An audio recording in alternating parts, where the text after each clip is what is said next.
Administration of KCC tutorials. तो बच्चों आज हम 10th साइंस 1 का 6th lesson refraction of light सीखने वाले हैं। तो अब इस चैप्टर में 4 मेंस पॉइंट्स हैं।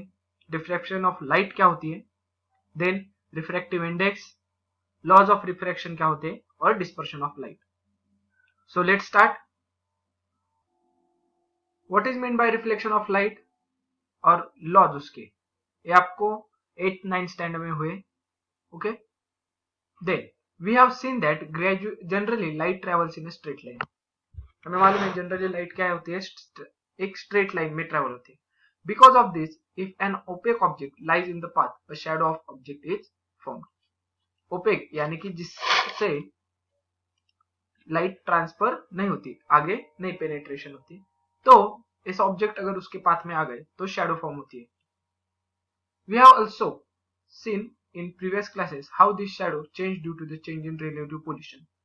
अगर हमने पोजीशन चेंज कर दी तो शैडो भी चेंज हो जाएगी, परछाई जो तैयार होती है वो भी चेंज हो जाती है, यानी कि उसकी पोजीशन एंड उसकी साइज परछाई की चेंज होती है। किसकी रिलेटिव पोजीशन से, मगर source of light and object, यानी कि अगर सोर्स ऑफ लाइट और ऑब्जेक्ट इन दोनों में से एक को हम थोड़ा सा दूर लेकर गए, तो यानी कि सोर्स ऑफ लाइट को हमने क्या कर दिया, दूर लेके गए, तो परछाई जो होती है उसकी साइज कम ज्यादा होती है और उसकी पोजीशन भी चेंज हो जाएगी। But light bend under some special circumstance as we will see below. मगर जब स्पेशल सर्कमस्टेंस यानी कि कुछ इंसिडेंट्स होते हैं तब लाइट क्या होती है, बेंड हो जाती है, वो अपना पाथ बदल देती है और इसे ही कहते हैं हम रिफ्रैक्शन। अब रिफ्रैक्शन क्यों होता है, तो उसके लिए हमें एक्सपेरिमेंट दिए हैं दो, वो पहले हम देखते हैं। तो देख लो, ट्राई दिस मटेरियल। एक ग्लास चाहिए हमें, 5 रुपीज का कॉइन चाहिए, पेंसिल चाहिए और मेटेलिक वेसल चाहिए। फर्स्ट एक्टिविटी में देख लो, take a transparent glass and fill it with the water. Glass में पानी भरना है, then dip some portion of pencil vertically in water. यानी कि अगर एक ग्लास है तो ये निकालता हूं मैं एक ग्लास और क्या कर दिया, उसमें ऐसा पानी भर दिया। हमें पहले क्या कंडीशन है, वर्टिकली उसमें हमें पेंसिल डालनी है। Then observe the thickness of the portion of the pencil in water. जितनी ये पेंसिल होगी डीप पानी में वो थोड़ी सी मोटी हमें दिखाई देती है, थिकर। वाटर से बाहर जो रहती है वो छोटी दिखाई देती है और जो वाटर के अंदर है वो थोड़ी मोटी दिखाई देती है। Now keep the pencil incline to water. अब सेम ग्लास है मगर सिर्फ जो हमने क्या किया था, पेंसिल को सीधा रखा था, उसे इंक्लाइंड कर दो इसे। तो अब क्या होगा, ऑब्जर्व इट्स थिकनेस, तो उसकी भी थिकनेस आप ऑब्जर्व कर लो। इसका ऑब्जर्वेशन देख लो। In both cases the portion of pencil inside the water appears thicker, यानी कि जो मोटापा होता है वाटर के अंदर वाली पेंसिल का वो ज्यादा होता है then that of the above water. In second case the pencil appears to be broken. Broken यहां से वाटर के नीचे वाला पार्ट और ऊपर वाला पार्ट, ये दोनों हमें ब्रोकन पार्ट्स में दिखाई देते हैं, broken near the surface of water. Why this it happen, तो अब एक क्यों होता है, तो इस दोनों के मैं पिक्चर्स दिखाता हूं आपको। पहले ये देख लो, ये पेंसिल रखी है, तो अब इस पेंसिल में क्या हो रहा है, जो ए वाला पोर्शन है वाटर के सरफेस के बाहर, इसका मोटापा ज्यादा है बराबर, और जो अंदर है उसका मोटापा ज्यादा है। ए वाला कम है, ए वाला ज्यादा है। यहाँ पे हमें थोड़ी मोटी पेंसिल दिखाई देती है, थिकर। अब एक क्यों, तो सेम पेंसिल को तो सेम थी मगर ऐसा क्यों होता है, ऐसे हमें पूछा है। देन सेकेंड कंडीशन है हमारी जो कि इंक्लाइंड के लिए थी। अब इंक्लाइंड के भी देख लो, यहाँ पे ब्रोकन पीस दिखाई दे रहा है आपको, जहां पे ये दोनों मीट हो रहे सरफेस पे, यहाँ पे हमें पेंसिल ऐसी टूटी हुई दिखाई देती है इस पोर्शन से, तो इसका रीजन होता है refraction of light. Then next वाले के लिए देखते हैं activity 2, keep a 5 rupee coin in a metallic vessel. Metallic vessel में हमें 5 रुपए का कॉइन रखना है। Slowly go away from the vessel. अब उस वेसल से आप थोड़ी दूर हो जाओ। Stop at the place when the coin disappear. आपको कुछ दूरी पर जाने के बाद वो कॉइन दिखाई नहीं देगा। अब क्या कर दो, keep looking in the direction of the water. Ask a friend to slowly fill the water in the vessel. और दोस्त को बोलो आपके जो वेसल के पास में है, उसे बोलो कि और पानी डालो उस बीकर में, नहीं तो मेटेलिक वेसल में। You will able to see the coin once the level of water reaches the certain height. और पानी जब बढ़ जाएगा तो अगेन आपको उस पोजीशन पे अगेन वो कॉइन दिखाई देगा। तो आप वापस जाना है आपको थोड़ा सा पीछे, एक पोजीशन ऐसे आएगी कि आपको वही नहीं दिखाई देगा, फिर वाटर ऐड कर दो, ऐसे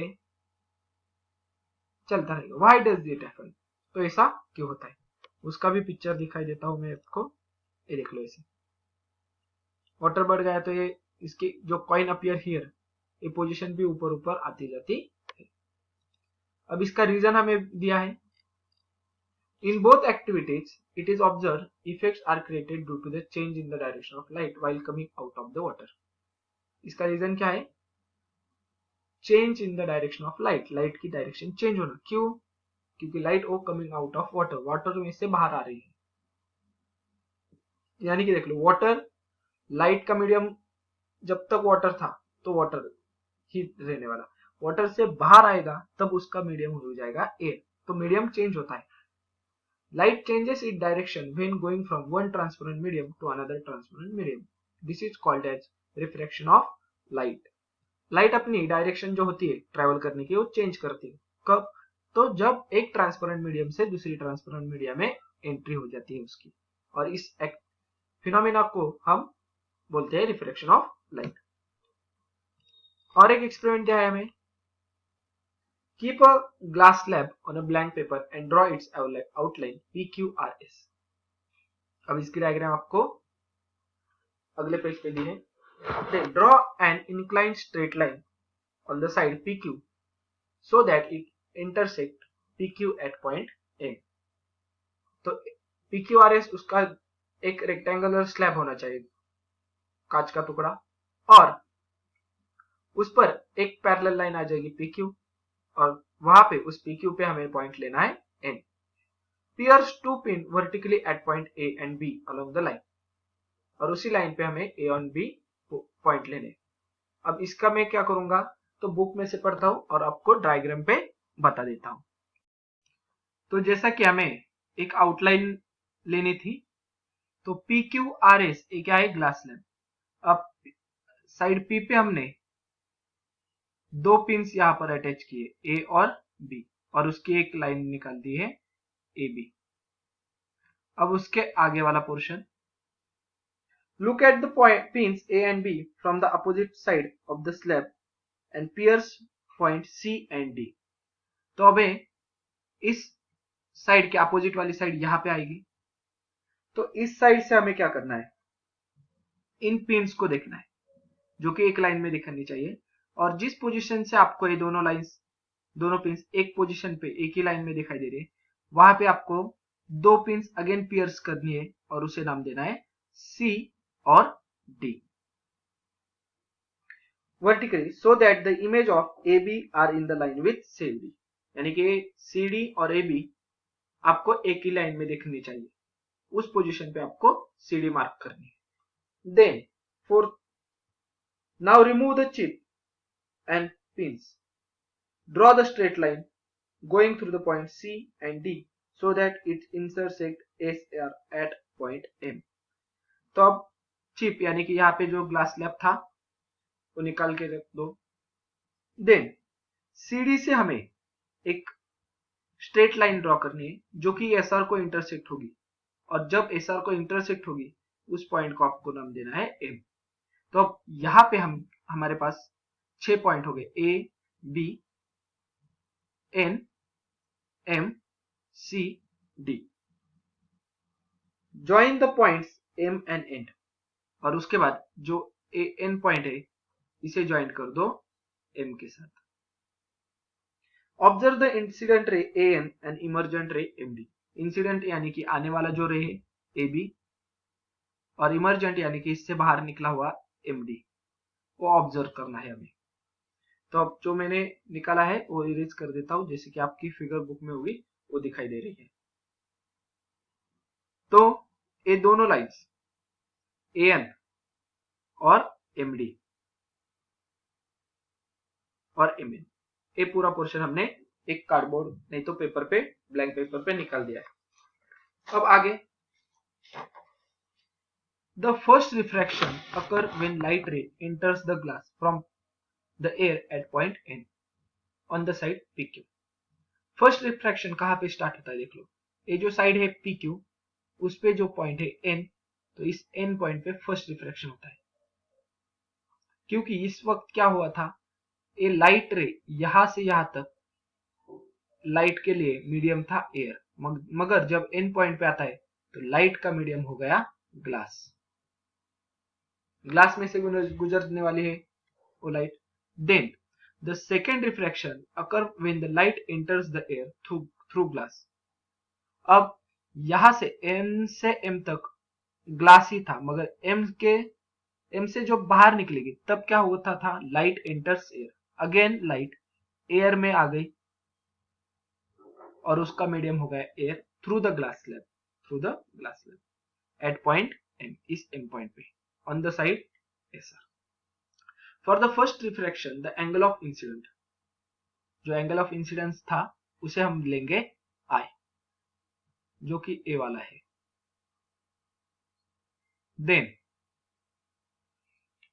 while for the second it is I1, यहां पे I1 दिखाई दे रहा है, यानी कि फर्स्ट रिफ्रैक्शन का एंगल था I, सेकेंड रिफ्रैक्शन का एंगल था I1. The angle of refraction at the point N, refraction का एंगल इज R.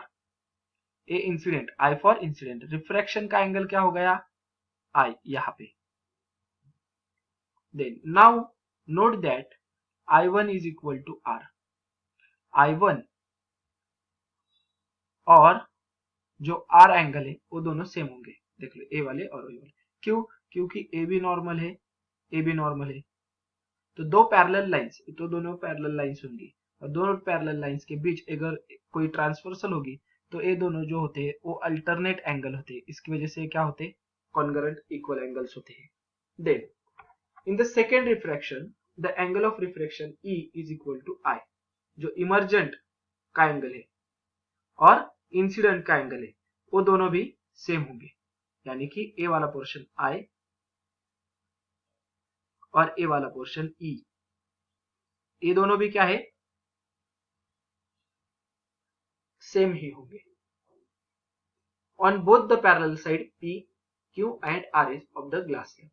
दोनों पैरेलल साइड से AB, PQ and RS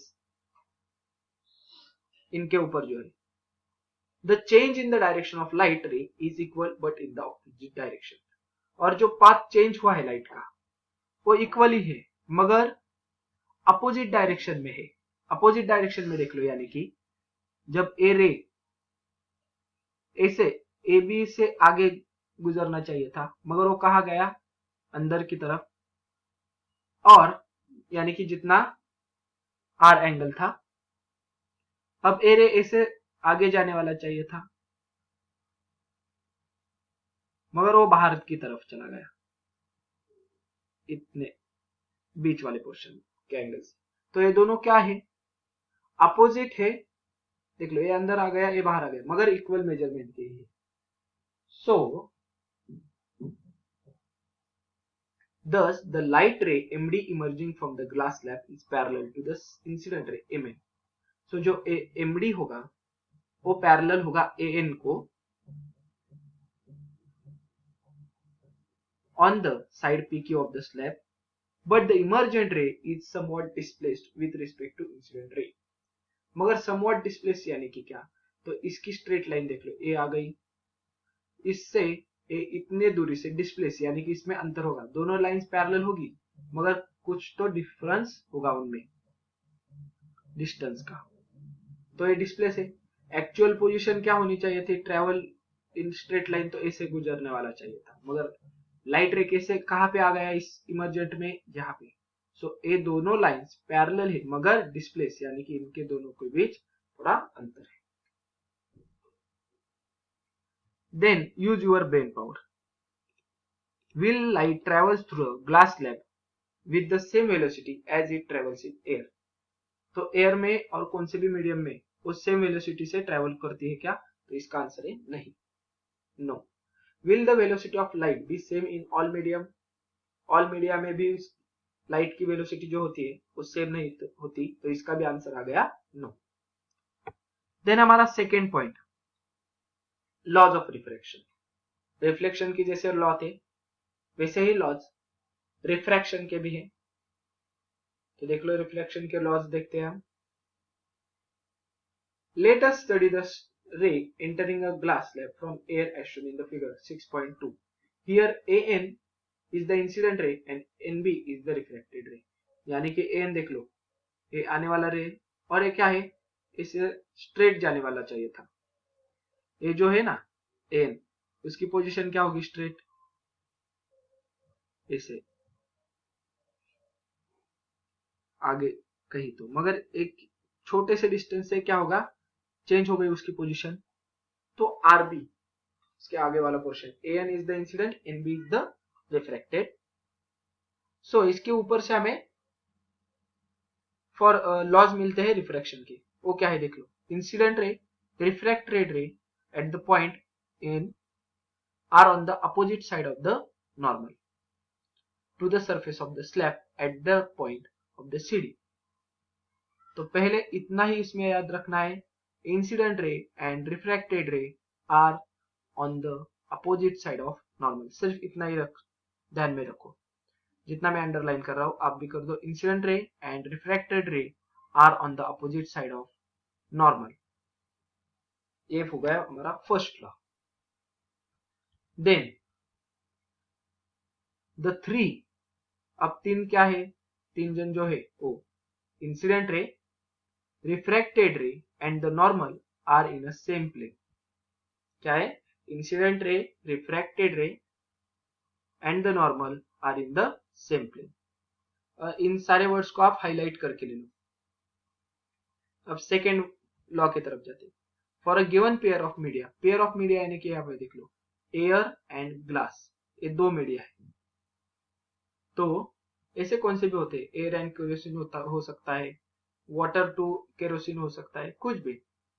the ratio of sine I to sine R is constant, तो second law क्या हो गया, sine I upon sine R is equal to constant. Here I यानी कि क्या होता है, angle of incident and R is the angle of refraction, तो इन दोनों का sine ratio of angle of incident to sine ratio of angle of refraction, इसकी जो वैल्यू होगी वो हमेशा कांस्टेंट ही आएगी। ये हो गए इस दो पॉइंट्स में हमें यहाँ पे दिया है, मगर हमें कितने पॉइंट्स है, कितने लॉज है यहाँ पे, तीन। पहला लॉ था हमारा incident ray, refracted ray are on the opposite side of the normal. Second था हमारा three, that is incident ray, refracted ray, normal are on the same plane, ये हो गए दो। और third one sine I upon sine R is equal to constant. तो ये video यहाँ पे हमारा खत्म होता है, इसका पहला पार्ट। अगर ये वीडियो आपको अच्छी लगी हुई तो please like, share and comment on this video.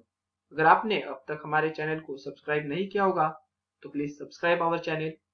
KCC online tuition का अगर आपको हिस्सा बनना है, हमारे ट्यूशन ज्वाइन करनी है, तो डिस्प्ले में दिए गए नंबर पे कॉल कर अधिक जानकारी ले सकते हो। Thank you for watching, good bye.